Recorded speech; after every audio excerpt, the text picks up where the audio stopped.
of the middling classes. That means I'm not super rich. I don't live in those big houses in around town. No, but I'm also not poor.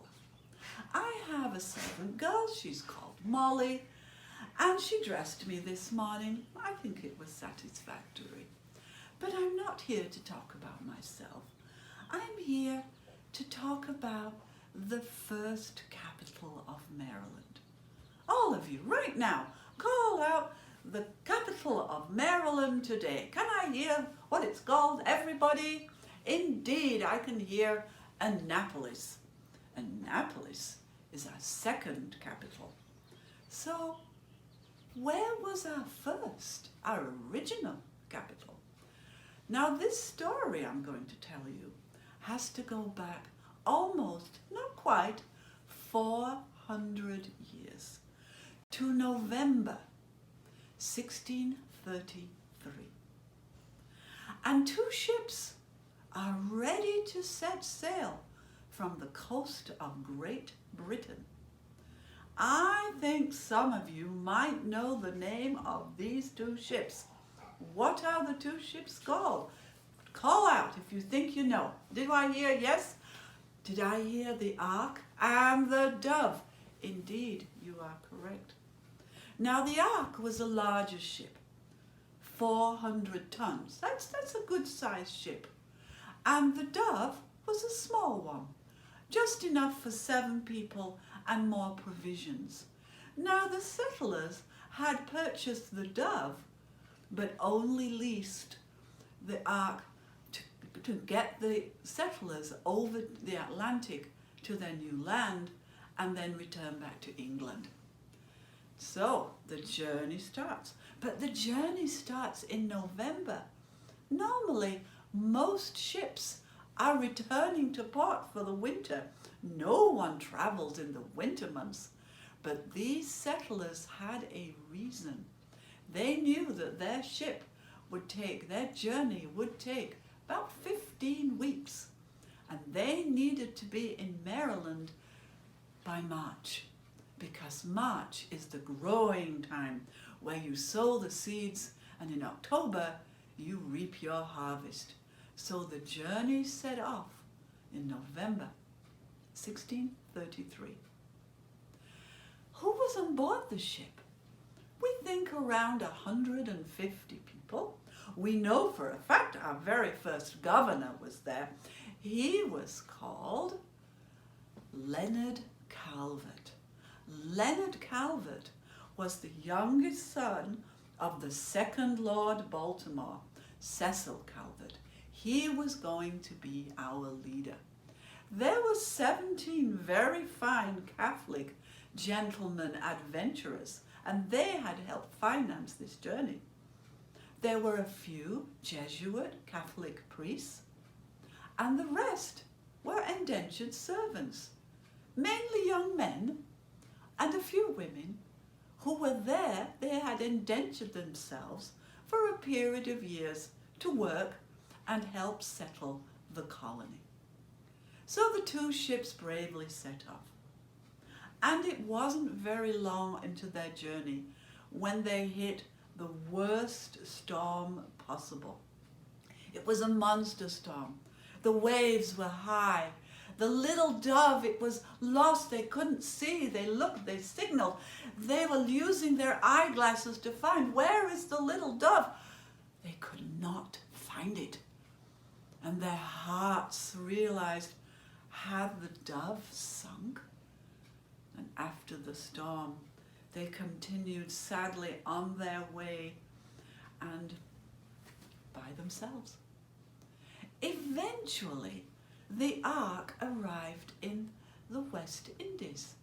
And there, for the first time, those poor indentured servants who had been locked up basically under deck. Can you imagine so many people in the hull of that ship, all together, men and women, no privacy?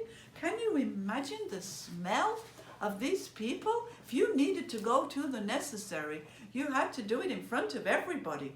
There were no doors to be closed. You would definitely need your fragrance. Oh, your fragrance sack. Woo! In front of your nose the whole time. It would have been terrible, awful conditions for the indentured servants. And I have to tell you that several of those indentured servants did not survive that journey. And several of them had a burial at sea. But most did survive. And now they were all being let off the ship to walk around in the sunshine, eat fresh fruit, and generally be happy. And out of nowhere, what's that? The little dove that they thought they had lost several months before reappeared on the horizon and docked in the port. And the 7 young men they feared they had lost reported that during that first monster storm, their little dove ship had endured damage and they had to be returned to England for all their repairs, and they didn't give up. They turned round and for the second time by themselves they sailed across the Atlantic. So together they left the West Indies and they sailed up the Chesapeake together, and there they docked and arrived at a place called St. Cuthbert's Island. But they were greeted by Native Americans. All of you, look at this. Could you imagine if you were a Native American? You've been living there for hundreds of years, your different tribes.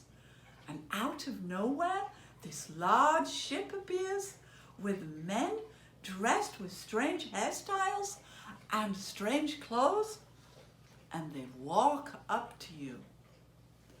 Now Leonard Calvert, our leader, gave gifts to the Native Americans and indicated he needed to see their leader, their chief. So the natives took these fine gentlemen to see the Tayak. He was the chief in charge of all the Piscataway Federation. And there he listened and understood what Leonard Calvert and these men wanted. They wanted land. The Tayak thought about it, and he decided, go and look around the area and pick the land that you think will work best for you. So Leonard Calvert got into a smaller boat with his scouts, and they went on their first adventure around the area, and they discovered a fine river with land that had already been prepared.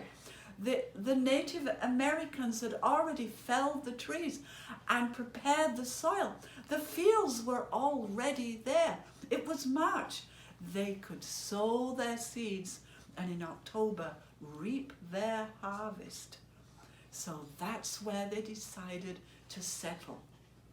The river became known as St. Mary's River, but the land is known as St. Mary's City.